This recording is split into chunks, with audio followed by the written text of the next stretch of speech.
And first of all, I want to thank the Chamber for allowing me to be with you. And I want to thank the rest of the panelists. Terrific, terrific information and work. And I'm really proud of the energy and the synergy that we have around parity and equity for Puerto Rico as it relates to all of these federal benefits. And trust me, we're talking about federal benefits here, but if we ever started getting into tax laws and all of the other restrictions that we have in terms of our territory status, our heads would blow up in a horrible way. So I do have a deck, but I'm just going to talk through some key points. And Ken, if we can share it with everyone else who's on the call, you know, I can make the deck available to you guys and you can send it to everyone who's participated. Real quick, the Coalition for Food Security Puerto Rico was actually launched by partners in the food and beverage industry in Puerto Rico to support the efforts for increased nutritional aid in Puerto Rico following hurricanes Irma and Maria. And so very quickly, the coalition grew to over 80 organizations. And so it's folks who are in industry, whether they're in manufacturing, distribution, retail, shipping, but lots of respected nonprofits who are working not only on the island in Puerto Rico, as well as in the States, and you have think tanks. So I have a lot of friends on this web chat, Javier and Laura and Federico and many others who I know are listening in, who are really keyed into this work. Okay, so what do I want to share with you? A couple of things. One is, I want us to make no mistake, for those of us who have lobbied and have been advocating in Washington, D.C. for decades, and particularly over the course of the close to 3 years around these federal benefits, and specifically around nutrition, increased nutrition aid for Puerto Rico and getting us from NAP, from PAN into SNAP. The block grant structure was created as a federal cost containment strategy. When we go today and yesterday and last week, and Kenneth is smiling, and you talk to people about moving Puerto Rico into SNAP, what you are told is, but there's so many of you. So when they compare us, and Kenneth already mentioned this, Guam and USVI are in SNAP. Puerto Rico, Northern Mariana Islands, and American Samoa are not. Those are very small territories, but they're still important. Everyone should have parity and equity around these federal benefits. But our job, and my job, is specifically to talk and challenge and advocate for Puerto Rico. I get told, you have so many people in the program. So I just want to be very clear that we get less money because there's more of us who live on the island and more of us who need federal nutrition aid.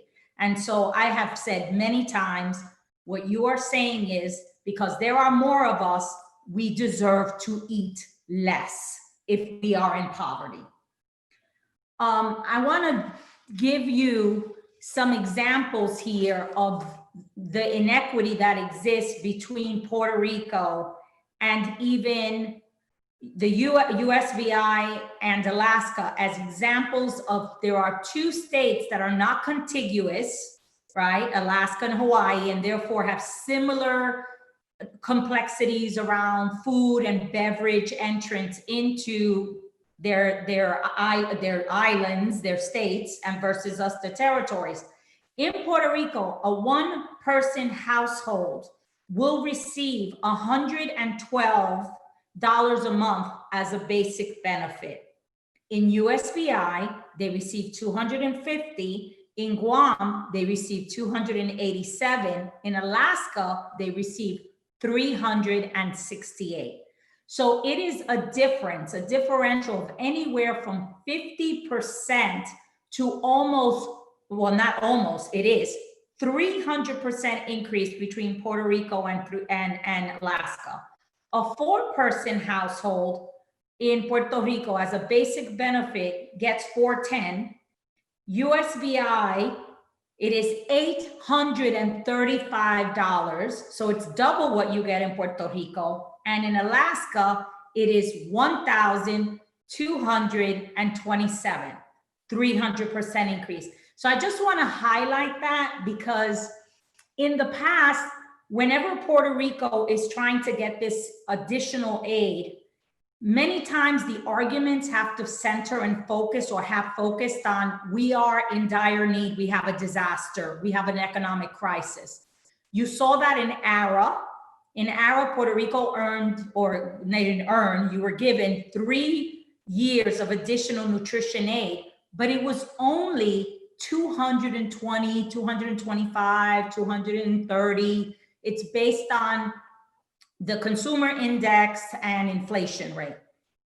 But if Puerto Rico was to have true parity and equity, as Javier was talking about and everyone else who mentioned nutrition aid, you would fluctuate based on need. And on average, Puerto Rico has been losing over $1 billion on an annual basis in nutrition aid. So why does this matter? This matters because when you look at the disparity between us and the continental US, Puerto Ricans, US citizens who are residing on the island are being forced every single day to make very hard choices between, do I eat? Do I pay my utilities? Can I buy these clothes or supplies for my child? Can I improve my housing? Can I pay my rent? Or can I get this medical treatment? Can I buy prescription drugs? These things matter because they create an economic ripple effect on folks in Puerto Rico. Post-COVID, post-COVID, you have close to 116,000 new households who are receiving nutrition aid, close to 200,000 more people. So Puerto Rico has experienced, just since COVID, because there was a huge jump following Hurricane Maria, post-COVID, you have a 15% increase in the number of people who are accessing nutrition aid. And I want to be very clear that when you get your nutrition aid, when you got the money post-Hurricane Irma and Maria, it was $1.2 billion. Our coalition with many other like-minded people, thank you, the Chamber, again, for your work, and the Farm Bureau, and lots of groups from Puerto Rico and the Hispanic Federation and the Center. Last year was $600 million extra that came into Puerto Rico in July. And for COVID, it was 300 million. 300 million. All that does is get you to the level of parity with the continental US. It does not approach the amount of aid that's being made available to USVI, Guam, Alaska, or Hawaii, who are seen as having similar traits in terms of the food supply, food and beverage supply, as the States does. So I just wanted to highlight that. The other thing that I want to highlight very strongly is that Puerto Rico has a very important and significant circular economy with the US.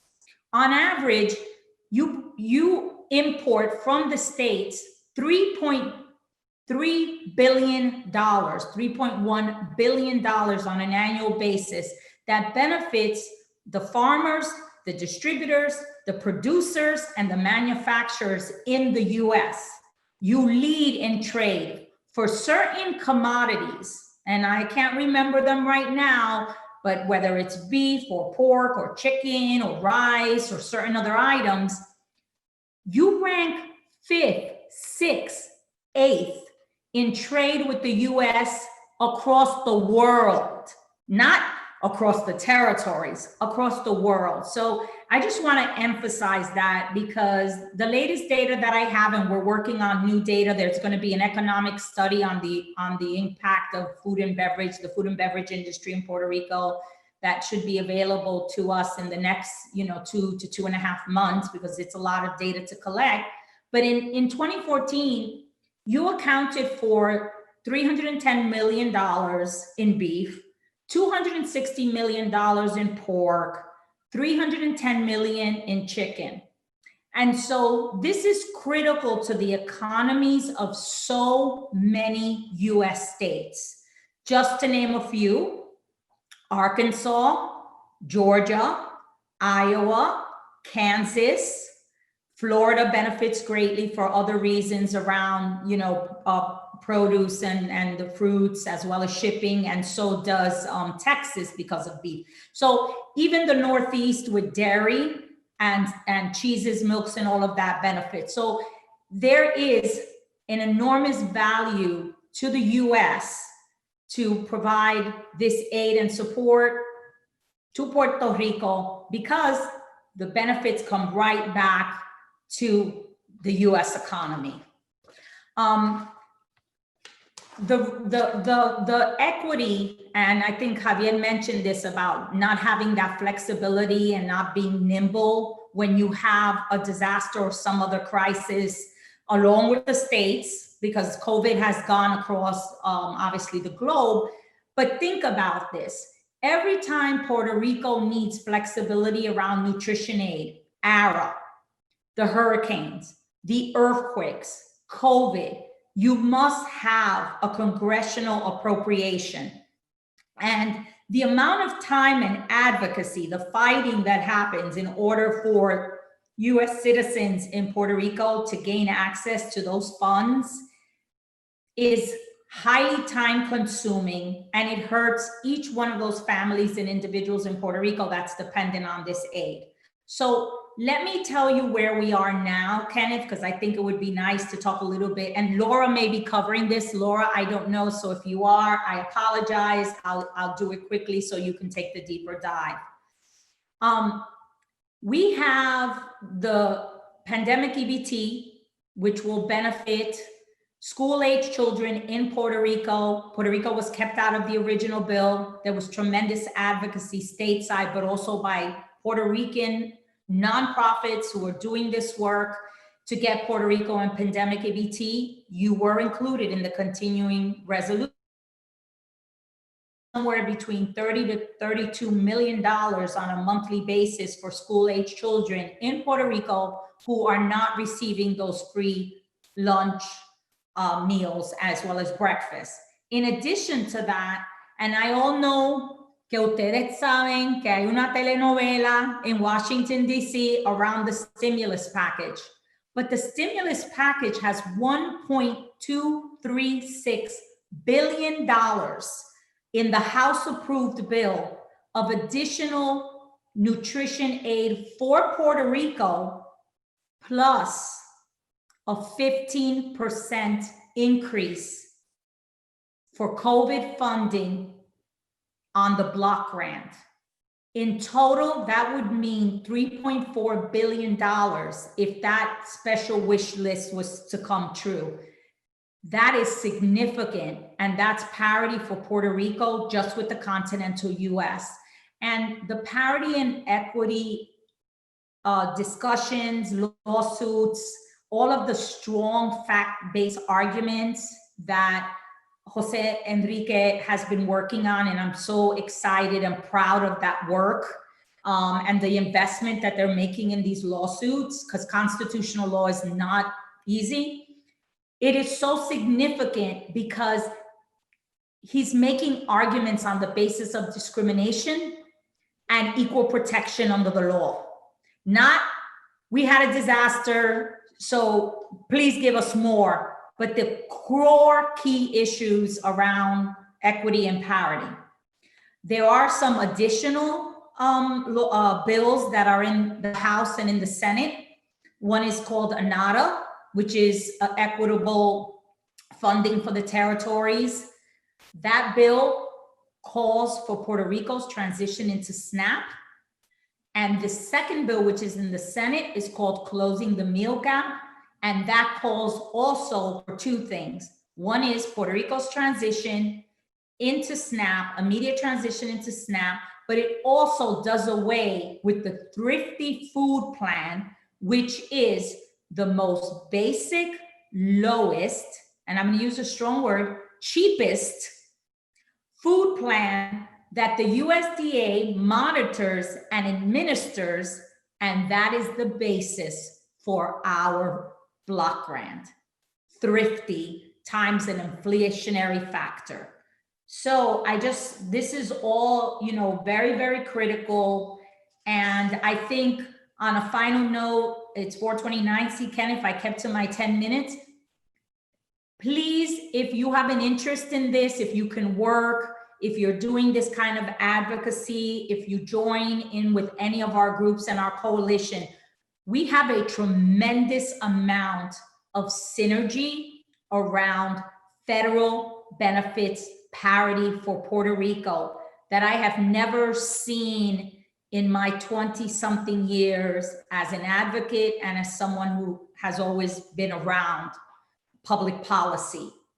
Now is the time, between the legislative actions, the lawsuits that are very, very powerful, and all of the economic arguments, as well as the political push and the power that Puerto Rico is showing. The good news is we are a political football. The bad news is we're a political football. Let us use it. Let us use it to our advantage.